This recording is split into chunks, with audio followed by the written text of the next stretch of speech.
we are talking about industrial growth. We are talking about making Maharashtra $1 trillion economy and the country into $5 trillion economy.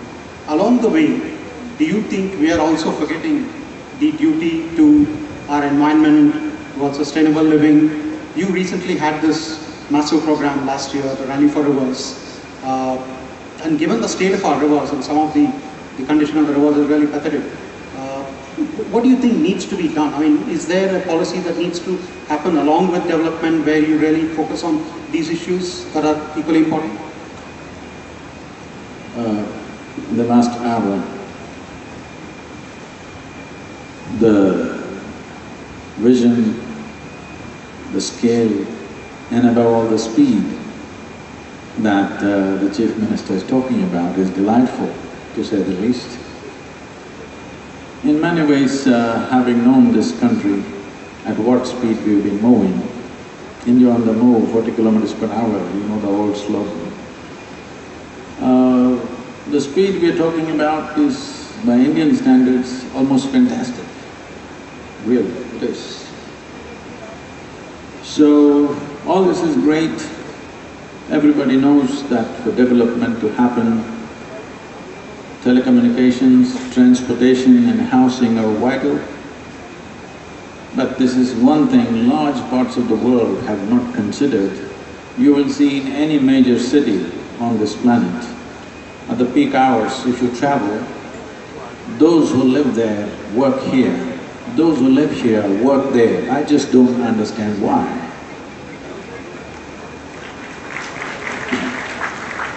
Always it's been like this.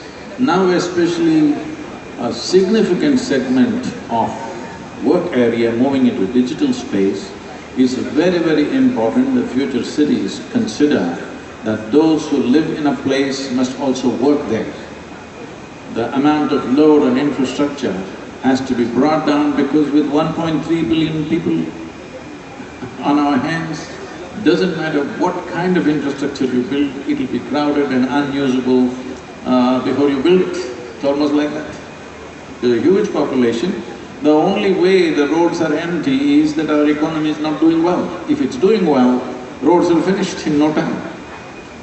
So this is an important aspect, and that you mentioned environment. There is no way we can consider environment without considering agriculture, because people think it is cities and industry which is really causing damage to environment. No, it's excessive farming, excessive ploughing of the land which is doing this.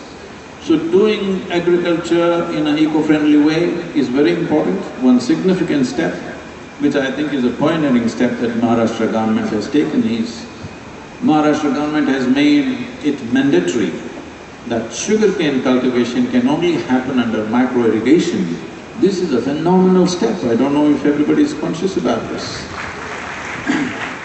74% of Maharashtra's irrigation water is consumed by sugarcane.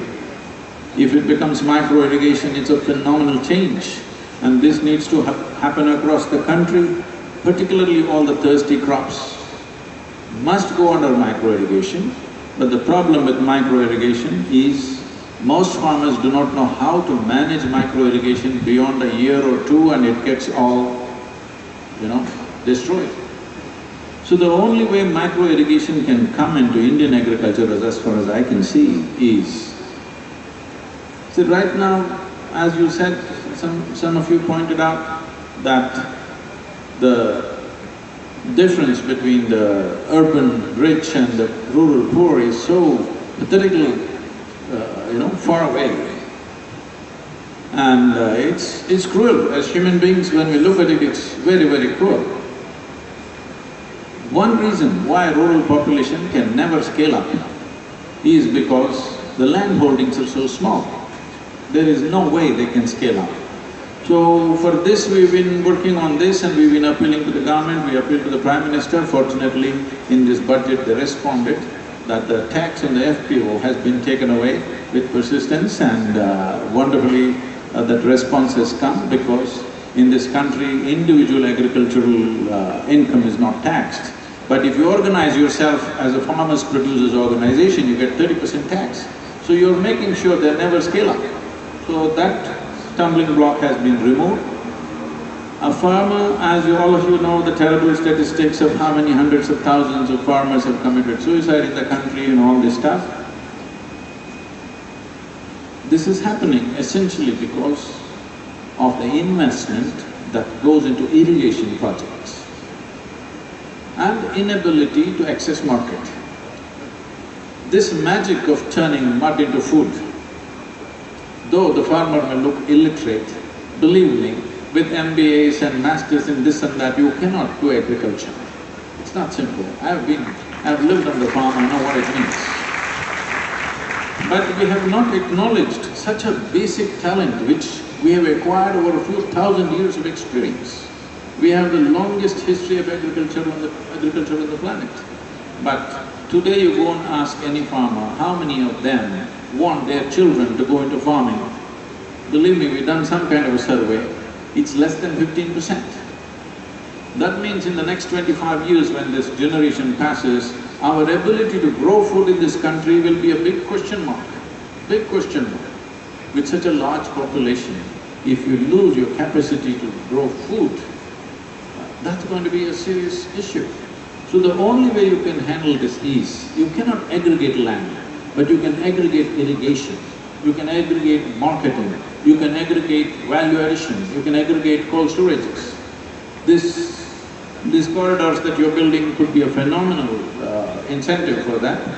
But the most important thing in the country is to take away the burden of irrigation investment out. I must tell you this if you give me a minute. I was just talking to a local farmer in Tamil Nadu, 27-year-old farmer, very enthusiastic, wants to do organic farming, this and that. He has 3.5 acres. I asked him, what is your water resource? He says he has sunk 9 borewells in 3.5 acres. It's over 1 crore rupees of loan. He has to either sell the land or run away from the village or hang from a tree. This is all the options he has. He's never going to earn this 1 crore. This is unfortunate state of millions of farmers in the country because one industry develops at the cost of another. There is a borewell industry which keeps on advising that hit 1 more borewell, you will get more water. What he could take out of 1 borewell, now he's taking it out of 9. So what I'm saying is, if you aggregate irrigation only, not land, if you aggregate irrigation in terms of macro irrigation, if large companies enter into this as a service, the farmer need not invest. You could charge a rent per crop. And if marketing is also taken over by companies which are capable of doing this, farmer focuses on just producing food, this objective right now, over 50% of Maharashtra's population is involved in agriculture. It is very easy within 3 years' time that you can multiply agricultural income in terms of economic value at least by 300%. Just by readjusting this. It is possible to do that, but this needs a movement that you have to convince the people. If somebody has to invest, they were not going to invest in a private farmer's land because it's too unstable. It needs a company run by the farmers efficiently. If government can provide the necessary support for that, only then a company is going to invest in them, only then a company is going to invest in the factories which will take this produce. This needs to happen because over 60–65% of the nation's population is involved in this. If you just handle this one thing right, it's not as easy as I'm saying it, there are many things to be done on the ground, but if we handle this one thing, India's economy, the agricultural economy can go up 200 to 300% in a matter of 3 to 4 years' time. It's an astounding number. I have to also say this, when you said ecology and rally for rivers, I have to say this, and it gives me pleasure to say this with the Chief Minister here. Maharashtra has been the foremost state implementing the recommendations of Rally for Rivers in the country. We are already in the process of making the detailed project report for 2 rivers. It is in the process. By the end of March, it will be on and work should begin in monsoon seasons. That's great news to hear. In a year in getting environmental approval, because the system has changed. Earlier it was for small projects, BMC, For medium-sized project, the state government, large project, center. Now the center has said all should be done by the state. So center has no role, BMC has no role, so it's a in between, it's lagging in between. So if you can concentrate on that, because construction is the largest job creator in India. If you concentrate on that, I think job creation also will happen in India. Thank you. Thank you, Mr. Parakh. Mr. Chatterjee, if I could come to you. Infrastructure is one of the big focus areas for this government and also for the central government, and we are seeing a lot of action and activity in Bombay and in other parts of Maharashtra. What are the specific hurdles or opportunities that you see where the government can do something and smoothen those out, and where you think the opportunities are there, especially in roads, maybe for instance? I'll cover infrastructure in general.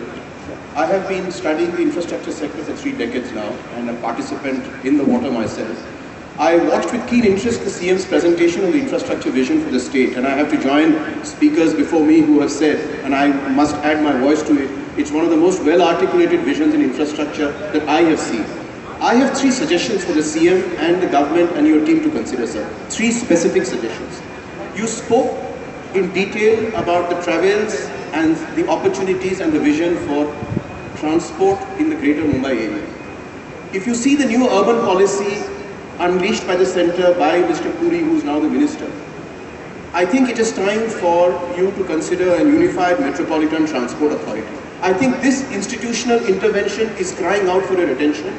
Without this combined umbrella, your best buses, metro, monorail, last mile, Mumbai suburban, bullet train, electric vehicles, car sharing, all of these will be in isolated silos. It is the need of the hour. Suggestion number 1, please immediately consider a unified metropolitan transport authority. Suggestion number 2, like the centre has done the NIIF, the National Investment and Infrastructure Corporation, for mobilizing funds for public investment. The thrust of your infrastructure presentation was to speeden it up, to give the momentum by public expenditure in infrastructure. I would urge you to consider a state mirrored image of a Maharashtra State Investment and Infrastructure Corporation, whose fundamental business model should be asset recycling. You own, as the government, a large number of power plants, roads, industrial parks, townships, bus terminals, etc., etc., etc. Why do you want to keep owning them? You're not in the business of being landlords to brownfield operating utilities. There is embedded value. The large Canadian and the pension funds and the sovereign wealth funds are all hovering around to pick up brownfield operating assets. So your Maharashtra Infrastructure Fund should actually be asset recycling. You sell the properties that you own, get the money in, ring fence it, and reinvest it in public expenditure. So suggestion number 2 is a Maharashtra State Investment and Infrastructure Fund with the core business model of asset recycling. My third and last suggestion, sir, is your own suggestion in your slide of your strategy number 5, which is demand-led growth corridors. For demand-led growth corridors, the bedrock is land, as you rightly said. Now, while you have different agencies focusing on different portions of land, SIDCO, MIDC, MSRDC, etc., I understand that a study done in Delhi by the Department of Land and the Ministry of Rural is that no state government has a full inventory of its land banks. So, would you consider a suggestion to set up a state land bank corporation whose first task will be to take 100% inventory of all the land that is owned by state government and statal entities. First inventorize that, value that, and then see whether you want to use it for development or you want to unlock value by asset recycling. So I am stopping here. 3 clear suggestions, sir. Unified Metropolitan Transport Authority, a Maharashtra State Investment and Infrastructure Fund with its core business model being asset recycling, and a state-level land bank corporation whose only job is to focus on land and integrate it with your growth-led corridors. Thank you. Thank you, Mr. Chatterjee. Very valuable. No, I think that are very valuable suggestions. So we have already started with UMTA, and we are creating the Unified Urban Transport Agency, already done for Nagpur and now creating for Mumbai. The single ticketing is possible only if we create that, so that's a very valuable suggestion. Secondly, again about the inventory, I think that is a key point because you are absolutely right. No government knows how much land it owns, and we have already recently started that because we feel that in the future we can raise a lot of money not by selling the land but by mere securitizing our lands, because you know, in our country selling land is like it's a family silver, selling family silver, so it's a taboo. So we'll securitize that. So I think all the 3 points which you have made are very correct, and we want to do it. Thank you, Mr. Chief Minister, sir. If I could, turn to you, Mr. Sinha, and this whole vision, this whole plan of reaching up to $1 trillion and increasing the share of services, increasing, putting more trust on manufacturing, reviving agriculture. Now, what are the various things that you think need to really happen hand in hand for all this to really come to? I mean, leave aside, natural things like drought and on the Chief Minister's Committee for Digitization, and I am so pleased to see that the thrust of your presentation is so futuristic and taking the digital infrastructure to be its bedrock. This is fantastic. I would like to see Bombay, Mumbai to become the Manhattan of the East. And for it to become the Manhattan of the East, 3 things that you have mentioned need to be implemented. One, training and skilling.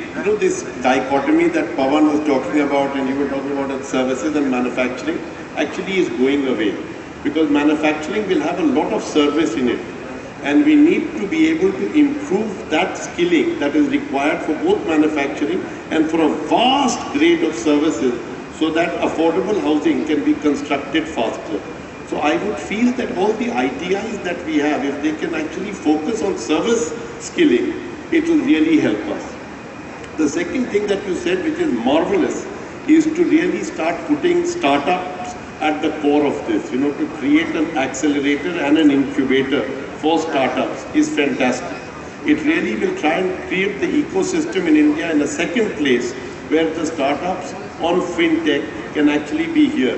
You have the financial services institutions, you have the investors, and if the state could be part of that as an SPV to unlock that, that would be outstanding.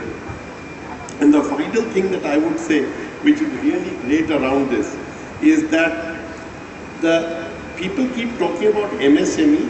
I would like to just talk about ME, micro enterprises. There are 45 million micro enterprises who can get formalized because of GST. And we really need to identify the micro enterprises in Maharashtra and see how we can unlock finance to them. They will surprise us more than we can imagine. But right now they are totally isolated from the financial system. And if they can be included, we will get a very, very positive shock. Thank you, Mr. Sinha. One of the subjects that we haven't really touched upon, both in the last panel and probably in this panel, though the Chief Minister made a significant reference to it in his presentation, is rural productivity, rural growth, and the revival of the rural economy. There's probably no better person to talk about it than Dr. Ajit Ranade. And if I could ask you, Dr. Ranade, the plan that is being presented by the Chief Minister, and given Maharashtra's own problems that have happened over the last few years and probably even a few decades, what do you think is the plan for revival? Because that's really important if you need to touch $1 trillion. Thank you, Sriram. It used to be that Maharashtra's political economy used to be defined by words like cotton, sugarcane, maybe electricity and water. It's a great tribute that today the keywords that describe the political economy are digital economy, urbanization, and high-speed connectivity, both geographic, physical as well as digital. So that's exactly what today's session is about, and the ambition. I think this Maharashtra ji Mahatvakanksha jala manta, the ambition of reaching $1 trillion economy. There are very few sub-national units in the world, maybe half a dozen, which are actually in the $1 trillion club. And Maharashtra's aspiration to be there is really a fantastic ambition that you laid out, Mr. Chief Minister.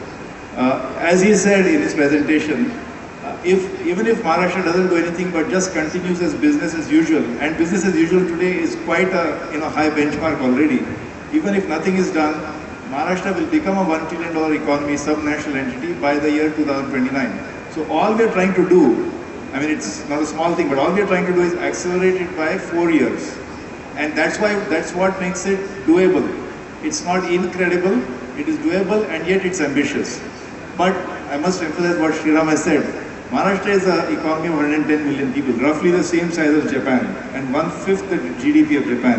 However, unlike Japan, we have a substantial rural population. We have a substantial population engaged in agriculture directly or indirectly. And we also, I must say and remind this audience, among all states of India, the rural-urban disparity is unfortunately one of the highest. And therefore, no growth plan can ignore that reality. And when you talk about removing poverty, reducing inequality, that's not possible without economic growth. So the prerequisite for reducing inequality, rural-urban, is economic growth, and that's what we're trying to do, 15% ambition. So one of the key things to accelerate growth from going from 9 or 10% to 15% is to unlock the value. And what is the two key, so land, labor and capital are the determinants of growth. We are trying to unlock the value which is there in the underemployed sector of agriculture, which is basically that we discovered that almost 25 to 30% of people who work in agriculture are themselves landless, or they have very small parcels of land. So they are unfortunately stuck in either low wages or low productivity and low income contribution. And a lot of surveys show that they will gladly leave agriculture if only the options were there. That's where the unlocking of value comes in, that basically this high-speed connectivity to growth clusters. Remember, the other key driver of growth about unlocking underemployed labor and unlocking underutilized land, which is urbanization. And much of the land belongs to the government. So I'm not going to go into the detailed plan. So we try to connect these high growth clusters with these rural areas, which will now find marketplaces. We will find, I think India as well as Maharashtra will be a pioneer in this, where agro-economy or agro-processing, value-added agriculture, which is from the farm to the fork, which is what will connect the rural folk to this urban growth cluster. And I think that's the key idea in this rural. I'll just stay with the rural economy part of it. Jal Yukt Shivar, which is the grand water conservation program, which is expected to also make Maharashtra drought-free. And that's one of the big problems that the state has had for a long, long time. Now, how do you think that is helping? And how do you think that's Absolutely. Thanks for raising that.